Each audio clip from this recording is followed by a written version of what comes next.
வணக்கம். 40 நாடி கணிப்பு நிகழ்ச்சிக்கு உங்களை வரவேற்கிறோம். தமிழகத்தின் மக்களவை தொகுதி நிலவரங்கள் குறித்து இந்த நிகழ்வில் நாம் தொடர்ந்து பார்த்து வருகிறோம். அந்த வகையில் இன்று நாம் பார்க்கவிருக்கும் தொகுதி தூத்துக்குடி தொகுதி.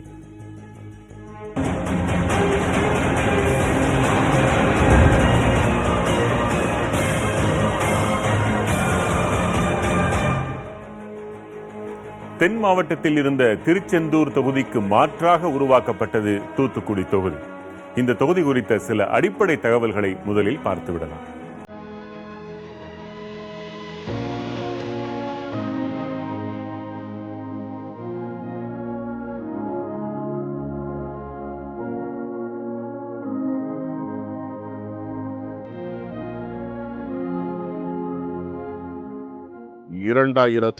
ஆண்டு தொகுதி மறுசீரமைப்பு நடவடிக்கையின் போது அதுவரை இருந்த திருச்செந்தூர் மக்களவை தொகுதி நீக்கப்பட்டு தூத்துக்குடி மக்களவை தொகுதி உருவாக்கப்பட்டது. இதன்படி தூத்துக்குடி, திருச்செந்தூர், விளாத்திகுளம், ஸ்ரீவைகுண்டம், ஒட்டப்பிடாரம், கோவில்பட்டி ஆகிய சட்டமன்ற தொகுதிகள் தூத்துக்குடி மக்களவை தொகுதிக்குள் இடம்பெற்றுள்ளன. சரக்கு கப்பல் போக்குவரத்து துறைமுகம், விமான நிலையம், நெடுஞ்சாலை வசதி என அனைத்து விதமான போக்குவரத்து வசதிகளையும் கொண்டுள்ளதால் தொழிற்சாலைகள் நிறைந்த தொகுதியாக உருவெடுத்துள்ளது தூத்துக்குடி.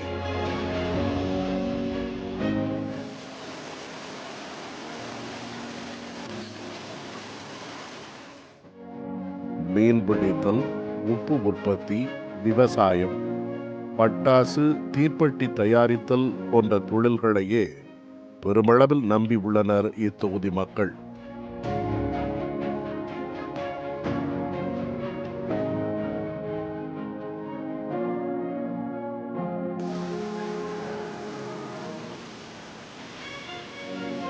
தூத்துக்குடி நாடாளுமன்ற தொகுதி இதுவரை இருமுறை மட்டுமே தேர்தலை சந்தித்துள்ளது. இதில் திமுகவும் அதிமுகவும் தலா ஒரு முறை வெற்றி பெற்றுள்ளன. கடந்த 2014 ஆண்டு நடைபெற்ற தேர்தலில் அதிமுக சார்பில் போட்டியிட்ட ஜெய்சிங் தியாகராஜ் நட்டர்ஜி 1 லட்சத்திற்கும் அதிகமான வாக்குகள் வித்தியாசத்தில் வெற்றி பெற்றார்.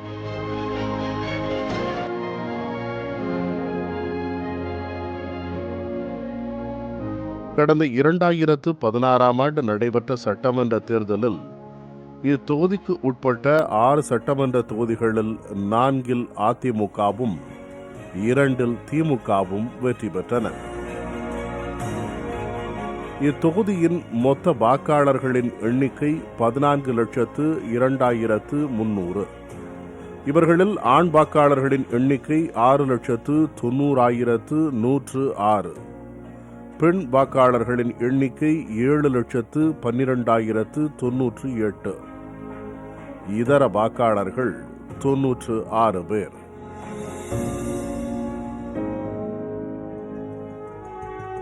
தூத்துக்குடி மக்களவை தொகுதி இதுவரை இருமுறை தேர்தல்களை சந்தித்துள்ளது. அந்த 2 தேர்தல்களிலும் போட்டியிட்ட கட்சிகள் எவை, அக்கட்சிகள் பெற்ற வாக்குகள் எவ்வளவு, விவரங்களை பார்க்கலாம்.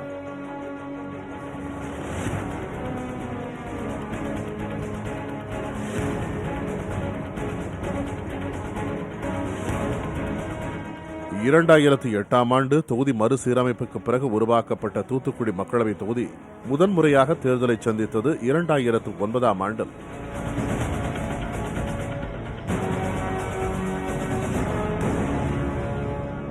அப்போது இத்தொகுதியில் திமுக சார்பில் SR ஜெயதுரை, அதிமுக சார்பில் சிந்தியா பாண்டியன், தேமுதிக சார்பில் MS சுந்தர், பாரதிய ஜனதாவைச் சேர்ந்த S சரவணன் மற்றும் பகுஜன் சமாஜ் கட்சி சார்பில் இப்ப ஜீவன்குமார் உள்ளிட்டோர் போட்டியிட்டனர். இந்த தேர்தலில் மொத்தம் 69.13% வாக்குகள் பதிவாகின.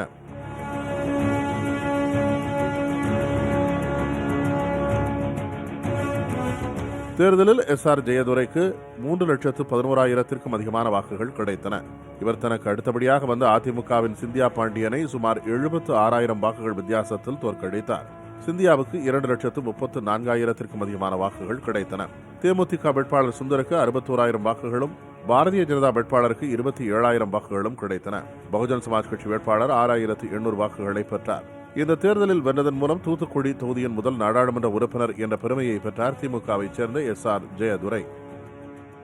2014ஆம் ஆண்டு நடைபெற்ற மக்களவைத் தேர்தலில் அதிமுக சார்பில் ஜெயசிங் தியாகராஜ் நட்டர்ஜி, திமுக சார்பில் MP ஜெகன், மதிமுக சார்பில் ஜோயல், காங்கிரஸ் சார்பில் APCB சண்முகம் உள்ளிட்டோர் போட்டியிட்டனர். இந்த தேர்தலில் 69.92% வாக்குகள் பதிவாகின. இது முந்தைய தேர்தலை விட 0.79% அதிகம். தேர்தலில் அதிமுகவின் ஜெயசிங் தியாகராஜ் நட்டர்ஜி சுமார் 1,24,000 வாக்குகள் வித்தியாசத்தில் தனக்கு அடுத்தபடியாக வந்த ஜெகனை தோற்கடித்தார். ஜெயசிங் நட்டர்ஜிக்கு 3,66,000 அதிகமான வாக்குகள் கிடைத்தன. MP ஜெகனுக்கு 2,42,000 வாக்குகள் கிடைத்தது. மதிமுகவின் ஜோயல் 1,82,000 வாக்குகளை பெற்றார். ஜோயல் தற்போது திமுகவில் இணைந்து விட்டார். காங்கிரஸ் வேட்பாளர் சண்முகத்திற்கு சுமார் 63,000 வாக்குகள் கிடைத்தது.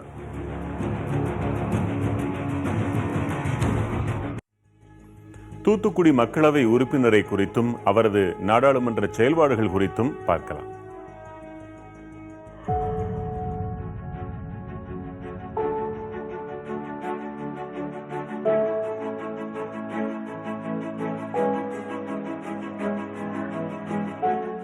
தூத்துக்குடி மக்களவை உறுப்பினராக உள்ள ஜெயசிங் தியாகராஜ் நட்டர்ஜி 1984ஆம் ஆண்டில் அதிமுகவில் இணைந்தார்.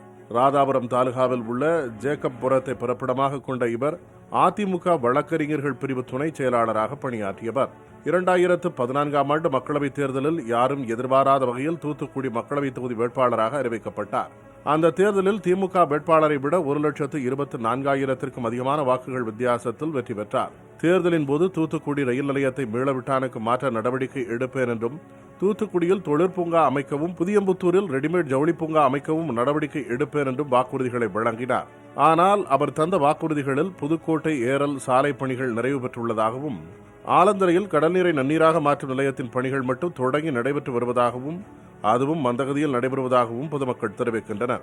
தூத்துக்குடி நகரில் ஒருங்கிணைந்த பேருந்து நிலையம், கப்பல் கட்டும் தொழிற்சாலை அமைத்தல், தீப்பெட்டி தொழிலை மேம்படுத்த நடவடிக்கை எடுத்தல், விளாத்திகுளத்தில் அரசு கலைக்கல்லூரி அமைத்தல் உள்ளிட்ட வாக்குறுதிகள் எதுவும் நிறைவேற்றப்படவில்லை என பொதுமக்கள் தெரிவித்துள்ளனர்.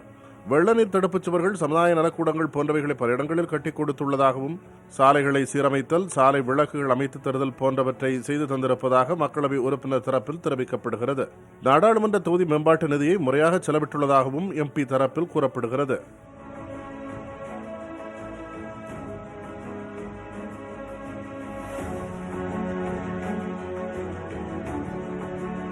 நாடாளுமன்ற மக்களவை நடைபெற்ற 304 நாட்களில் 248 நாட்கள் ஜெயசிங் நட்டர்ஜி அவைக்கு சென்றுள்ளார். நாடாளுமன்றத்தில் 22 விவாதங்களில் பங்கேற்று 260க்கும் அதிகமான கேள்விகளை எழுப்பியுள்ளார். பானை ஓலைப்பெட்டி செய்யும் தொழில் அதிக அளவில் நடைபெற்று வரும் நாகலாபுரம் கிராமத்தை MP தத்தெடுத்துள்ள போதிலும் அங்கும் தேவையான வசதிகளை செய்து தரவில்லை என்றும், பானை ஓலைப்பெட்டி செய்யும் தொழிலை காக்க நடவடிக்கை எடுக்கவில்லை என்றும் அப்பகுதி மக்கள் தெரிவிக்கின்றனர். இது மட்டுமல்லாது MP அலுவலகத்தில் கொடுக்கப்பட்ட மனுக்கள் முறையாக பரிசீலிக்கப்படுவதில்லை என்பதும் மக்களின் கருத்தாக இருக்கிறது. தூத்துக்குடி மக்களவை தொகுதியில் தற்போதைய உறுப்பினரால் நிறைவேற்றப்பட்ட திட்டங்கள் குறித்தும், வரவிருக்கும் நாடாளுமன்ற உறுப்பினர் என்ன செய்ய வேண்டும் என்று எதிர்பார்க்கிறீர்கள் என்றும் மக்களிடம் நாம் கேட்டபோது கிடைத்த பதில்களை இப்போது பார்க்கலாம்.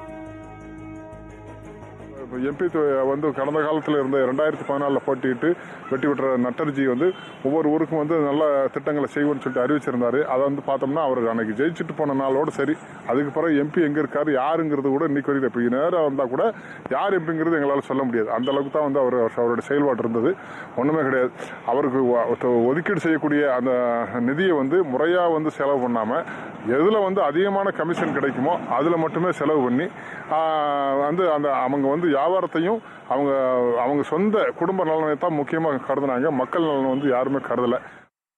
2000 கையினால் உற்பத்தி செய்யப்படும் தீப்பிடி தொழிற்சாலைகள், 100 பகுதி எந்திரம் தொழிற்சாலைகள், இதன் மூலமாக சுமார் 2 லட்சம் தொழிலாளர்கள் வாழ்வாதாரம் பெற்று வருகின்ற நிலையில் எங்களது நீண்ட நாளைய கோரிக்கையான 18% GST வரியை நீக்கம் செய்யவோ, தற்போது வழங்கப்பட்டு வருகின்ற ஏற்றுமதி செய்யக்கூடிய தீப்பெட்டிகளுக்கு வழங்கப்பட்டு வருகின்ற 3% ஊக்கத்தொகையை அதிகப்படுத்தி கேட்க வேண்டும் என்று நாங்கள் கடந்த 2-3 வருடங்களாக இங்கே இருக்கின்ற நாடாளுமன்ற உறுப்பினரிடம் நேரிலே எங்கள் சங்க நிர்வாகிகளோடு அவரை சந்தித்து மனுக்கள் கொடுத்தும் இன்று வரை அவர் எந்த விதமான நடவடிக்கை எடுக்கவில்லை. திட்டத்தில் முக்கியமானதாக கருதப்பட்ட தூத்துக்குடி துறைமுகத்தில் கப்பல் கட்டும் தளம் ஒன்று அமைக்கப்படும் என்று ஒரு அறிவிப்பை வெளியிட்டிருந்தார். அந்த அறிவிப்பை கூட எங்களுடைய தூத்துக்குடி பாராளுமன்ற உறுப்பினர் மரியாதைக்குரிய நட்டர்ஜி அவர்கள் அதை எடுத்து பாராளுமன்றத்தில் குரல் எழுப்பி அதை செயல்படுத்தக்கூட எந்த விதமான நடவடிக்கையும் எடுக்க முடியாத நிலைமையில் தான் இந்த 5 ஆண்டு காலங்கத்தை ஓட்டியுள்ளார். அதேபோல் அவரை இதுவரைக்கும் தேர்தலுக்கு பிறகு இதுவரைக்கும் சந்திக்க முடியாத நபர் என்று எடுத்துக்கொண்டால் அவரும் ஒரு நபராவார். தூத்துக்குடி துறைமுகத்தை அபிவிருத்தி பண்ணியிருக்கலாம், ஆனால் பண்ணலை ஒன்று. அதுக்கடுத்தல பார்த்தவருங்கன்னா சேதுக்கால்வை திட்டம் மிக முக்கியமான ஒரு திட்டம் பாருங்க. அந்த திட்டத்தையாவது செயல்படுவதற்காக பாராளுமன்றத்தில் பேசியிருக்கலாம், அதுவும் பேசலை. இன்னைக்கு எல்லா கப்பல்களுமே பாருங்க இலங்கை சுற்றி தான் வந்துட்டு இருக்கு.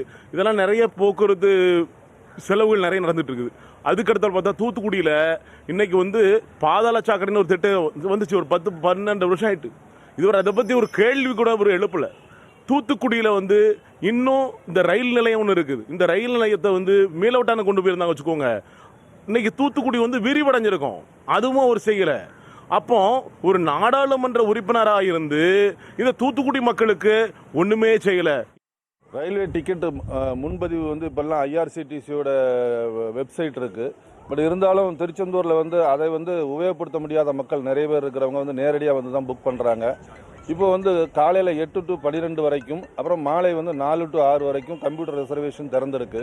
எங்களுக்கு இந்த மாலை 4லேருந்து 8 மணி வரைக்கும் மற்ற ரயில் நிலையங்கள் இருக்கிற மாதிரி 4 மணி முதல் 8 மணி வரைக்கும் அந்த கம்ப்யூட்டர் முன்பதிவு கவுண்டர் இயங்கினாக்கோ திருச்செந்தூர் மக்களுக்கு மட்டுமில்லை, திருச்செந்தூரை சுற்றியுள்ள மக்களுக்கும் அது மிகவும் பயனுள்ளதாக இருக்கும். குலசேகரப்பட்டத்தை பார்த்தீங்கன்னா ஜியோகிராஃபிக்கலாகவே எப்படிங்கன்னா அது ஒரு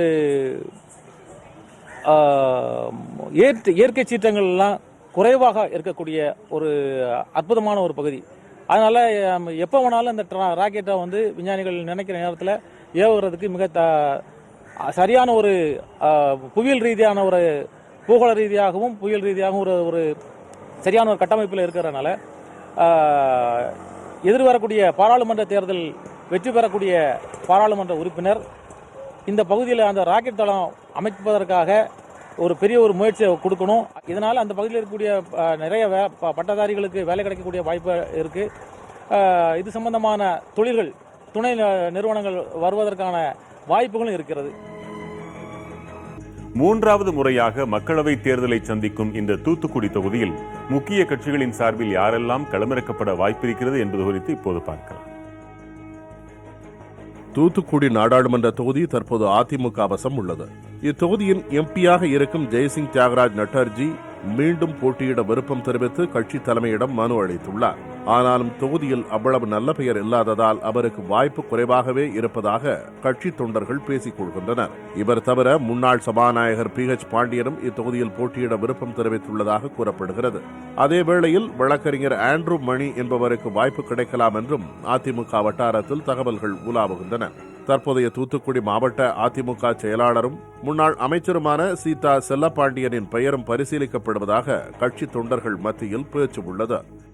திமுகவை பொறுத்தவரையில் தூத்துக்குடி சட்டப்பேரவை உறுப்பினர் கீதா ஜீவனின் சகோதரர் NP ஜெகனுக்கு போட்டியிட வாய்ப்பு கிடைக்கும் என கூறப்படுகிறது. இவர் தவிர்த்து மதிமுகவிலிருந்து திமுகவுக்கு வந்த ஜோயல், வெங்கடேஷ் பண்ணையாரின் மனைவி ராதிகா செல்வி ஆகியோரின் பெயர்களும் திமுக மேலிடத்தின் பரிசீலனையில் இருப்பதாக செய்திகள் வருகின்றன. தூத்துக்குடி மக்களவை தொகுதி உருவான பின்னர் முதன்முதலாக எம்பியாக தேர்வான SR ஜெயதுரையின் பெயரும் திமுக வட்டாரத்தில் பேசப்படுகிறது. இது மட்டுமல்லாது தற்போது மாநிலங்களவை உறுப்பினராக இருக்கும் கனிமொழி இத்தொகுதியில் போட்டியிட வாய்ப்பிருப்பதாக திமுக வட்டாரத்தில் தொடர்ந்து பேசப்பட்டு வருகிறது. கனிமொழி களமிறக்கப்படும் பட்சத்தில் அவருக்கு எதிராக சமத்துவ மக்கள் கட்சியின் தலைவர் சரத்குமாரை அதிமுக கூட்டணியில் இணைத்து இரட்டை இலை சின்னத்தில் போட்டியிட வைக்க அக்கட்சி மேலிடம் தீவிரமாக ஆலோசிப்பதாகவும் தகவல்கள் உலாவுகின்றன. அல்லது சரத்குமாரின் மனைவி ராதிகாவை கனிமொழிக்கு போட்டியாக களமிறக்கலாமா என்பது குறித்தும் பரிசீலிக்கப்படுவதாக கூறப்படுகிறது.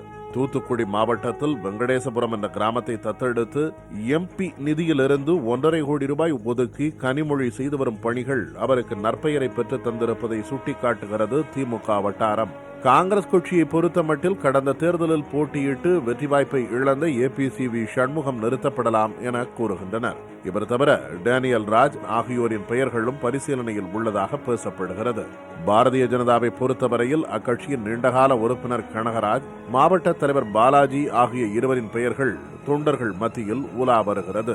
தமிழ் மாநில காங்கிரஸ் சார்பில் தூத்துக்குடி தெற்கு மாவட்ட தலைவர் STR விஜயசீலன் அல்லது வடக்கு மாவட்ட தலைவர் P கதிர்வேல் ஆகிய இருவரின் பெயர்கள் பரிசீலிக்கப்படுவதாக கூறப்படுகிறது.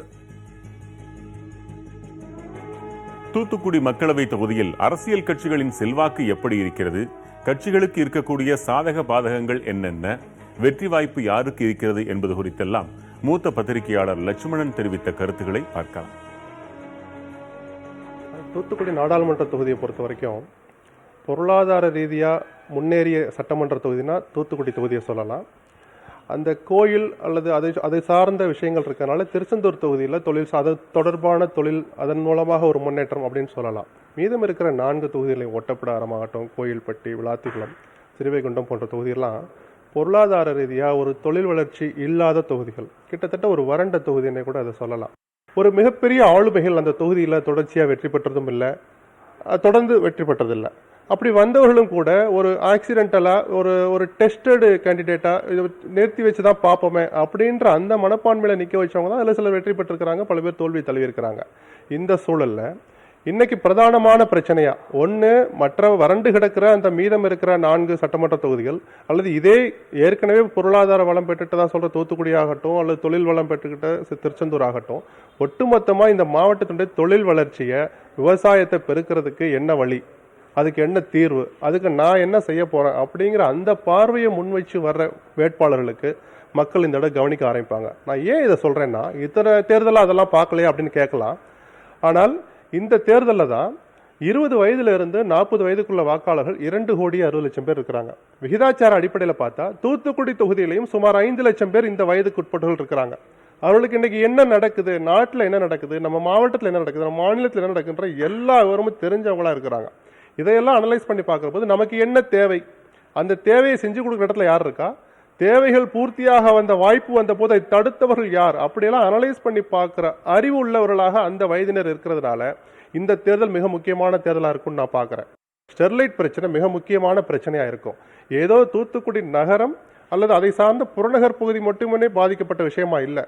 அந்த 13 உயிர்கள் பலியான விதம் இருக்குல்ல, ஒரு கலவரம் நடக்கிற போது உயிர்கள் பலியாகிறது சகஜம் கூட சில பேர் வாதத்தை முன்வைக்கலாம். ஆனால் அந்த ஏற்பட்ட சூழல், அது தவிர்த்திருக்கப்பட வேண்டிய சூழல் இருந்தும் அது நடந்த விதம் ஒட்டுமொத்த தமிழ்நாட்டையே பாதித்த போது நிச்சயமாக தூத்துக்குடி தொகுதியை முழுமையாக பாதிக்கும். நாடாளுமன்ற தொகுதி அந்த மாவட்டத்தை திமுகவை பொறுத்த வரைக்கும் கனிமொழி தான் இங்கே நிற்க போறாங்கிறது கிட்டத்தட்ட முடிவாயிடுச்சு. மற்ற கட்சிகள் யார் யார் நிற்க போறாங்கிறது தெளிவில்லாத போது இவர் தனக்கான தொகுதி தூத்துக்குடி தான் இப்போ இல்லை, அந்த பிரதமருடைய உத்தரவின் பேரில் ஒரு எம்பியும் ஒரு தொகுதியை ஒரு கிராமத்தை தத்தெடுக்கணும்னு சொன்ன போது இவர் தேர்ந்தெடுத்தும் தூத்துக்குடி மாவட்டத்தில் போய் தான் தேர்ந்தெடுத்தார் ராஜ்யசபா உறுப்பினர் அப்படிங்கிற முறையில்.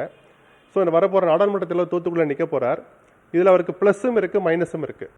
ஒரு தனி ஆளுமையாக நாடாளுமன்றத்தில் மிக சிறப்பாகவே பணியை செஞ்சுட்டு இருக்கிறவர் கனிமொழி. நான் கருத்து கணிப்புகளை இந்த நேரத்தில் நம்ப தயாராக இல்லை. கலைஞர், ஜெயலலிதா போன்ற ஆளுமைகள் மறைந்த பிறகு பொதுவாகவே ரீசன்ட் இயர்ஸில் மக்கள் கருத்து கணிப்பில் தங்களுடைய நிஜமான உணர்வுகளை பிரதிபலிப்பது இல்லை. அது அவங்க ஒரு ஜாலியாக எடுத்துக்கிறாங்க, ஒரு சீரியஸாக பதில் சொல்ல விரும்பலை. அதுக்கு பல காரணங்கள். நீங்கள் என்கிட்ட ஒரு கருத்து கேட்குறேன், நீங்கள் யார், எதுக்காக கேட்குறீங்க, இதை எடுத்துகிட்டு போய் என்ன பண்ண போறீங்கிற சந்தேகம், பயம் அவனுக்கு இருக்குது. கிராமப்புறங்களை உள்ளடக்கி மிக அதிகமாக உள்ளடக்கிய தொகுதி தூத்துக்குடி. ஆர்கே நகரில் தினகரன் 3ஆம் இடம் போவார் அப்படின்னு சொன்னாங்க, திமுக 2ஆம் இடம் வரும்னு சொன்னாங்க. திமுக டெபாசிட்டே போகும்னு சொல்லி யாருமே கணிக்க முடியலையே. மிக குறுகிய ஒரு தொகுதி, ஒரே ஒற்றை தொகுதியில் நம்மளால் கணிக்க முடியல. அதே சயின்டிஃபிக் சிலபஸ், சயின்டிஃபிக் ஃபார்முலா கையில் இருந்த போதும் அது உங்கள் எல்லாரையும் ஏமாத்திச்சு. நான் உட்பட நம்ம எல்லாரையும், ஊடகத்தினரையும் அது ஏமாத்தினது. ஒரு எம்பியினுடைய செயல்பாடுங்கிறது எம்எல்ஏவோட ஒப்பிடுகிற போது மக்களுடனான நெருக்கம் குறைவு தான். அதுவும் நட்டர்ஜிங்கிறவர் ஒரு இந்த மாதிரியான பொதுவெளி அரசியலுக்கு அவர் புதியவர், தேர்தல் அரசியலுக்கும் புதியவர் தான் எனக்கு தெரிஞ்சு நான் சொல்கிறேன். அவருக்கே மீண்டும் வாய்ப்பு கொடுக்கப்படுமா அப்படின்னா கூட அதை மக்கள் எம்பி நமக்கு ஒன்றுமே செய்யலைன்னு ஒரு பொதுவான விமர்சனம் தான் வைக்க முடியுமே தவிர அவருடைய செயல்பாடுகள் அதை தீர்மானிக்காது. நம்பர் 1 ஸ்டெர்லைட் தான். அந்த ஸ்டெர்லைட்டின் பின்னில் ஆளுங்கட்சி மீது 1000 விமர்சனங்கள் இருக்கிற போது அதிமுக வேட்பாளராக யார் நின்றாலும் அது அவர்கள் மிகப்பெரிய ஒரு நெகட்டிவ் இம்பேக்டை ஏற்படுத்தும் அப்படின்ற ஒரு பார்வை எனக்கு இருக்கு. அது நடக்குமா இல்லை அந்த இம்பேக்டை உடைச்சிட்டு இவங்க பாசிட்டிவா தங்களுக்கு திருப்புறாங்களா அப்படிங்கிறதெல்லாம் தேர்தல் நெருங்க தான் நம்ம கணிக்க முடியும்.